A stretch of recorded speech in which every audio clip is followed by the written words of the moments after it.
नाज़रीन गिरामी अस्सलामु अलैकुम वरहमतुल्लाहि वबरकातुहू। सीधी बात के ताज़ा तरीन प्राइम टाइम में आप लोगों का इस्तकबाल है। नाज़रीन गिरामी, मैं अंसार अजीज़ नदवी इस वक्त आप लोगों के सामने कुछ अहम तरीन खबरें, तबसरे और कुछ वायरल वीडियोस लेकर के हाजिर हुआ। नाज़रीन गिरामी, आइए खबरों की जानिब बढ़ते हैं।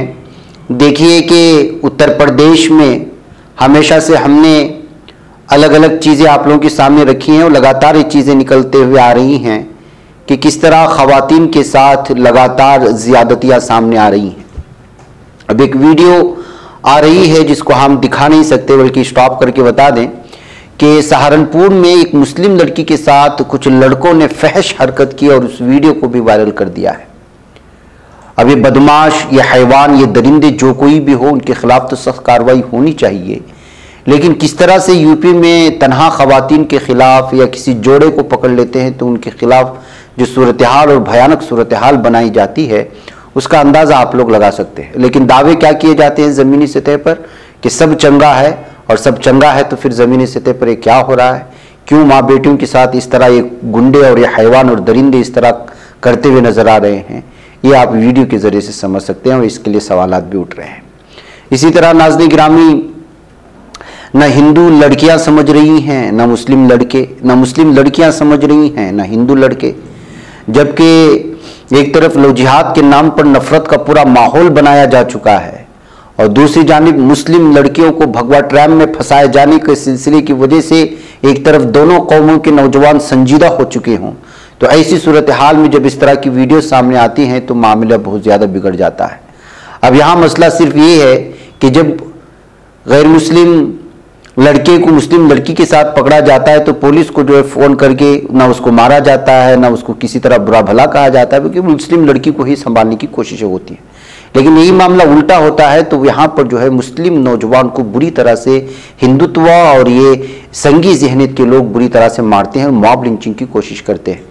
यही मामला इस वक्त महाराष्ट्र से एक वीडियो आ रही है जिसको आप हमारे इस वीडियो में देख रहे हैं। हम हमला करने की वीडियो दिखा नहीं सकते, जहां एक गैर मुस्लिम लड़की के साथ नौजवान फंस जाता है तो जो है फिर उसको बुरी तरह से लोग मारने की कोशिश करते हैं। उसके साथ मौजूद लड़की उसको बचाने की पूरी कोशिश करती है, लेकिन इसके बावजूद जो है यहाँ पर बुरी तरह से मारा जाता है। इस वीडियो को पेश करते हुए जो है इस वक्त अलग अलग तरह के तबसरे भी सामने लाने की कोशिशें हो रही हैं। आइए नाज़रीन गिरामी, आप जानते हैं कि यकसा सिविल कोड को लेकर के, यानी यूनिफॉर्म सिविल कोड को लेकर के इस वक्त लगातार बहस जारी है और आवाम से इस सिलसिले में राय मशवरा भी पूछा गया है। अब बाकायदा मैदान बनाने की कोशिश हो रही है और पीएम मोदी भी मैदान में आ चुके हैं।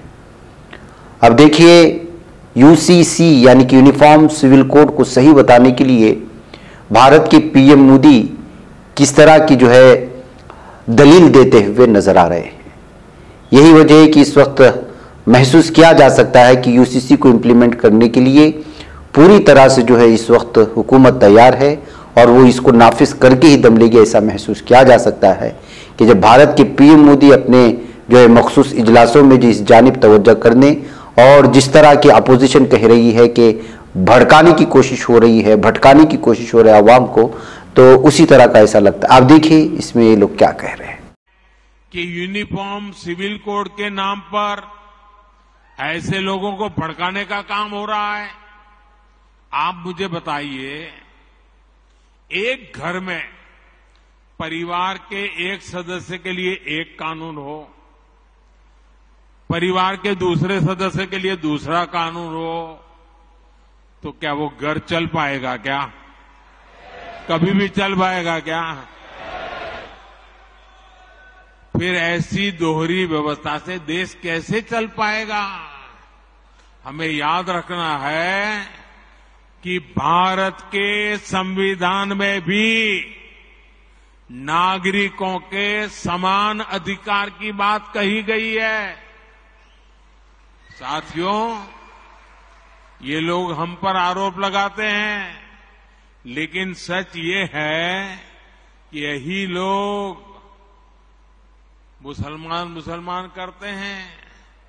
अगर ये मुसलमानों के सही मायने में हितैषी होते तो अधिकांश परिवार, मेरे मुस्लिम भाई बहन, शिक्षा में पीछे न रहते, रोजगार में पीछे न रहते, मुसीबत की जिंदगी जीने के लिए मजबूत नहीं रहते।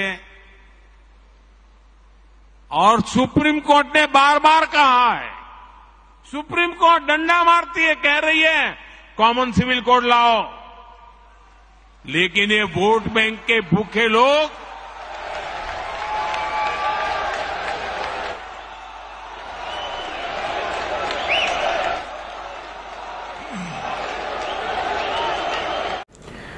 नाज़रीन गिरामी, कल हमने केसीआर की 600 सवारियों पर मुश्तमिल वो काफिला दिखाया था जो तेलंगाना से महाराष्ट्र के सोलापुर जा रही थी।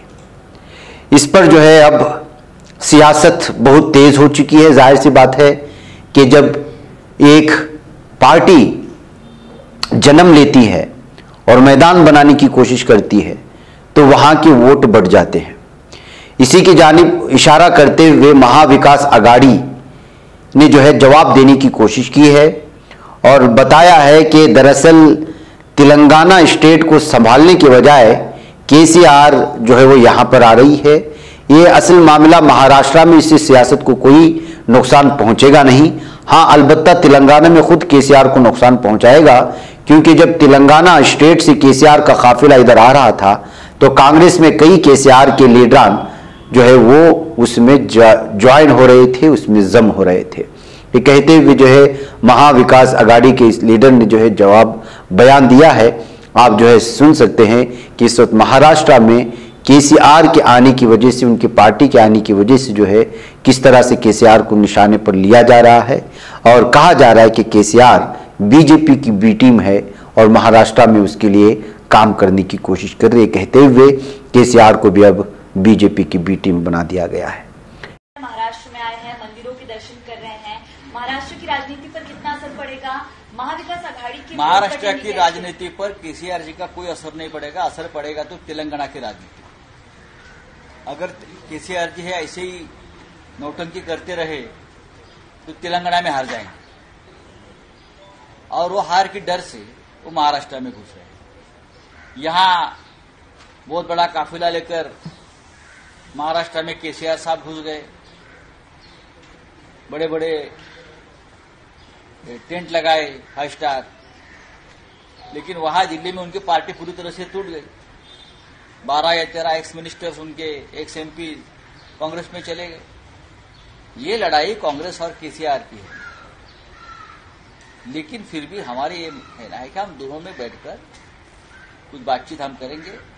लेकिन तेलंगाना में इस प्रकार से राजनीति हो रही है और उसका बदला आप महाराष्ट्र में लेने जा रहे हो, तो मैं कहूंगा आप बीजेपी के लिए काम करें।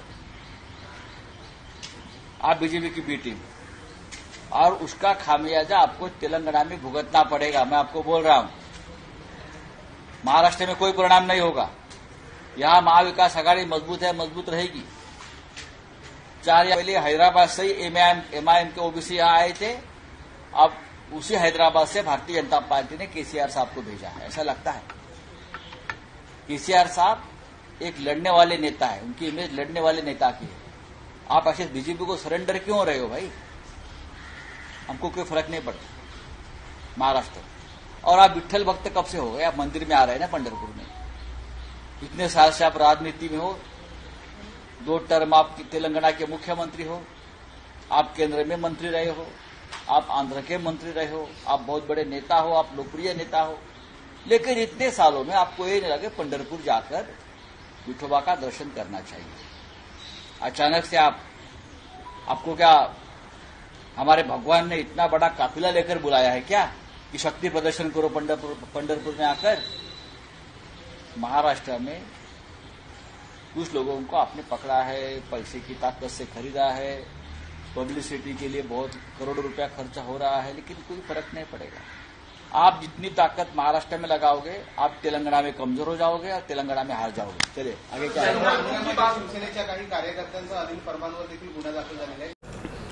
नाज़रीन, इधर सदर जमहूरिया द्रौपदी मुर्मू ने मंगल को 20 जून को दिल्ली के श्री जगन्नाथ मंदिर में पूजा की थी, लेकिन उनकी अब ये आ रही वीडियो बहुत ही ज्यादा तनकीद के जद में आ रही है और जिस तरह से इस वक्त जो है एक ख़ास कौम को, एक ख़ास तबके को निचली सतह पर देखने की कोशिश होती है और मंदिर में पूजा के लिए उनको बाहर ही रखा जाता है, उस पर जोरों शोर से तबसरे शुरू हो चुके हैं। अब इसकी एक तस्वीर और वीडियो जो वायरल हो रही है, वो बहस जो शुरू हुई है वो ये है कि दिल्ली के हौज खास में वाक़ श्री जगन्नाथ मंदिर के दौरे की इस तस्वीर में जो है वो बाहर खड़े होकर के पूजा पाठ करती हुई नजर आ रही है और जो है दर्शन करती हुई नजर आ रही है। दरअसल 20 जून को अपनी 65वीं सालगिरह और जगन्नाथ रथ यात्रा 2023 के मौके पर सदर मोर्मो हाउस खास में जगन्नाथ मंदिर गई थी। वहां पूजा के दौरान सदर के ऑफिशियल ट्विटर हैंडल से उनकी तस्वीर भी जारी की गई। उन्हें ट्विटर पर रथ यात्रा के आगाज पर मुबारकबादी भी दी। इस तस्वीर में देखा जा सकता है कि सदर द्रौपदी मुर्मू मंदिर के मुकद्दस दरवाजे के बाहर हाथ जोड़कर खड़ी हैं और पुजारी अंदर पूजा कर रहे हैं। बहुत से लोगों ने इनकी गृह के बाहर से पूजा करने की तस्वीर को लेकर सोशल मीडिया पर सवालात उठाए। कुछ लोग इल्जाम लगा रहे हैं कि सदर द्रौपदी मुर्मू शेड्यूल ट्राइब से ताल्लुक रखती हैं। इस कम्युनिटी से ताल्लुक रखने की वजह से मंदिर की गर्भगृह में दाखिल होने की इजाजत नहीं दी गई। नाज़रीन गिरामी, ये मामला उस वक्त भी आगे बढ़ा था जब यहाँ के नए तामीरशुदा पार्लियामेंट के जो है इमारत में उनको इजाजत नहीं दी गई थी या उनको दावत नहीं दी गई थी और उनको बुलाया नहीं गया था। उस वक्त भी ये बहस जोरों शोरों से थी कि किस तरह से जो है इस वक्त एक खास जहनियत के हामिल लोग पूरे भारत में अपना जो है दबाव बनाने के लिए निचली सतह और निचली जात कही जाने वाले लोगों को जो है वो बाहर रखा जा रहा है और उनके साथ उसी तरह का ट्रीट किया जा रहा है, उनके साथ उसी तरह का बर्ताव किया जा रहा है जो आज से हजारों साल पहले इस जो है तबके को पायदान की तरह कुचला जा रहा था। ये कहते हुए 2023 के इस भारत में आज भी ये तस्वीर देखना पड़ता है। कितना अफसोस है कहते हुए इन तस्वीर को शेयर करने की कोशिशें हो रही हैं। नाज़रीन गिरामी, आइए, जर्नलिस्ट जब सच बोलता है और सच लिखने की कोशिश करता है तो उसके साथ क्या होता है। एक नौजवान सहाफ़ी मानो अवस्थी हफ्ते की रात उत्तर प्रदेश के उन्नाव जिले में मुश्तबा फायरिंग के वाक़े में जख्मी हो गए। फायरिंग 3 माह बाद हुई है जब उसने बयान दिया था कि उसे लैंड माफिया के मेंबरों की तरफ से धमकियां दी जा रही हैं। इस वक्त उनकी हालत मुस्तहकम है। इंडियन एक्सप्रेस के मुताबिक 25 साला सहाफ़ी रात 10 बजे के करीब कोतवाल थाने के इलाके में अपने स्कूटर पर सवार था जब यह वाकया पेश आया। अवस्थी को दाएं कंधे पर चोट की वजह से जिला अस्पताल ले जाया गया।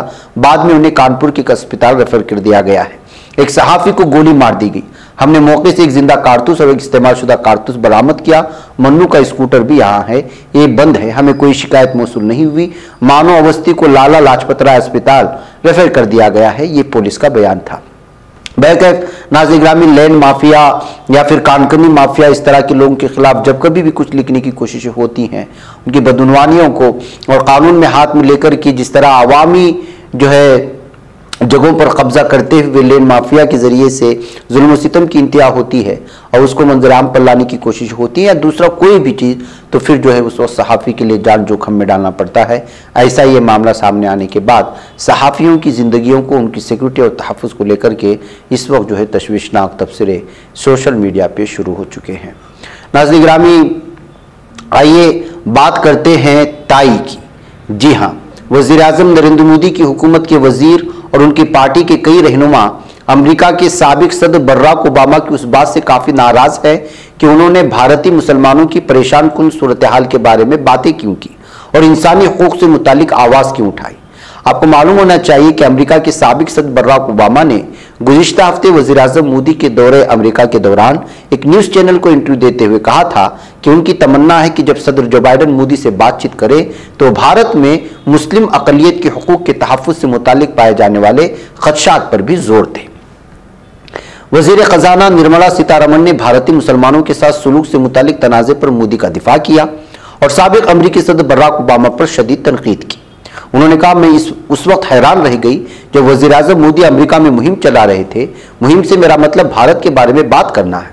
इस वक्त अमेरिका के एक साबिक सदर भारतीय मुसलमानों के बारे में बात कर रहे थे। निर्मला सीतारमण ने कहा, मैं ये बात ज़ब्त के साथ कह रही हूँ क्योंकि इसमें एक और मुल्क भी शामिल है। हम अमेरिका के साथ दोस्ती चाहते हैं लेकिन वहाँ भी भारत में मजहबी आज़ादी से मुतालिक हम पर तबसरे किए जाते हैं। एक साबिक अमेरिकी सदर जिनके दौर में 6 मुस्लिम अक्सरियती ममालिक पर 26,000 से ज्यादा बार बमबारी की गई, तो लोग उनके ऐसे इल्जामात पर एतबार कैसे करेंगे। का मजीद कहना था, मुझे तो इस मुल्क के माहौल को खराब करने की एक दानिस्ता कोशिश लगती है, क्योंकि वो समझते हैं कि वज़ीर-ए-आज़म नरेंद्र मोदी की तरक्याती पॉलिसियों के खिलाफ जीत हासिल नहीं की जा सकती। लोग पूछ रहे हैं कि मोदी तो ओबामा से अपनी दोस्ती की कस्में खाते थे, लेकिन अब अचानक आखिर ऐसा क्यों होगा। जाहिर सी बात है, नाज़रीन गिरामी, ओबामा के सिलसिले में अपने इंटरव्यू में किए गए बहुत सारी चीज़ें हैं कि अपने दोस्त मानते हैं, बहुत सारी चीज़ें। ऐसी सूरत हाल में जो है ओबामा की जानिब से सच बात कहने पर जाहिर सी बात है कि बीजेपी के लीडरान को मिर्ची लगी है। लेकिन क्या अमेरिका अगर कई मुस्लिम ममालिक पर हमला करता है, और वाकई में किया है, और इसे दो राय नहीं होनी चाहिए कि वो जिस तरह इस्लाम दुश्मनी में आगे बढ़ता है, वो तो तारीख इसके बारे में गवाह है। और यहूदियों को जिस तरह से सपोर्ट करता है अमेरिका, वो भी जो है बहुत ही ज़्यादा उस पर तनकीद की जाती रही है। यही वजह है कि इस वक्त मुस्लिम ममालिक पूरी तरह से उससे कट रहे हैं। एक बात अलग है, लेकिन क्या कोई मुल्क दूसरे ममालिक पर हमला करता है, मुस्लिम ममालिक पर, तो क्या यहाँ की हुकूमत के लिए जायज़ बनता है कि मुसलमानों को तकलीफ दे? ये सवाल भी ज़रूर उठता है, जिसके लेकर के जो है किसी दूसरे मुल्क को वजह बता करके यहाँ के मुसलमानों पर होने वाले जुल्म सितम को जायज़ करार नहीं दिया जा सकता। ये कहते हुए इनके बयान और इनके तज़िये पर, इनकी तनकीद पर जो है इस वक्त मज़ीद तनकीद की जा रही है। फिर नाज़रीन गिरामी, आइए, मनासिक हज का जो है आगाज़ हो चुका है। तलबिया की गूंज में सन 2023 मुताबिक 1444 हिजरी के मनासिक हज का आगाज़ 8 ज़ुल्हिज्जा से शुरू हो गया, और आज़मीन हज काफिलों की सूरत में मिना पहुँच गए, जहाँ वो रात को क़ियाम किया।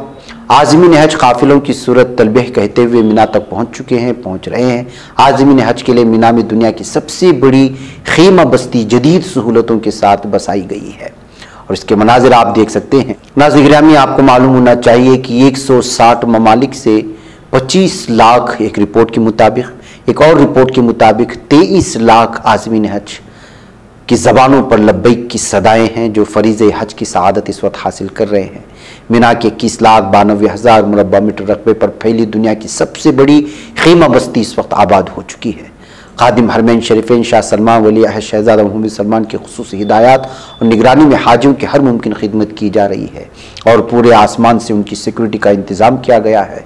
पल पर हर जगह पर जो है नज़र रखने की कोशिशें हो रही हैं। सिक्योरिटी फोर्सेस को इस कदर जो है बहुत ही अलग अलग अंदाज में इस वक्त फैलाया गया है कि ज़मीनी सतह पर, आसमानी सतह से हर तरफ से जो है उक़ाबी निगाहें रखी हुई हैं, और आज़मीन हज पूरी तरह जोश व खरोश के साथ रूहानियत को अपनाते हुए इस वक्त जो है मनासिक हज की अदायगी में जो है पूरे तन मन धन से लगते हुए नज़र आ रहे हैं। कुछ मनाजिर वहाँ से आए तो सोचा कि आपको इसके सामने रखूँ, आप इसको देखें, रूहानियत को महसूस करें। मुझे इजाज़त दें। अस्सलाम वालेकुम रहमतुल्लाहि व बरकातुहू। ये बच पाता है कोई सहाफ़ी की निगाहों से, मिलाता है ये लोगों को मोहब्बत की पनाहों से। करम और दर्द मंदी का है एक संसार सीधी बात, अज़ीमत जुर्अतो हिम्मत का है इज़हार सीधी बात, अज़ीमत जुर्अतो हिम्मत का है इज़हार सीधी बात। ये चैनल हक निगर बनकर कुचल देता है फितनों को।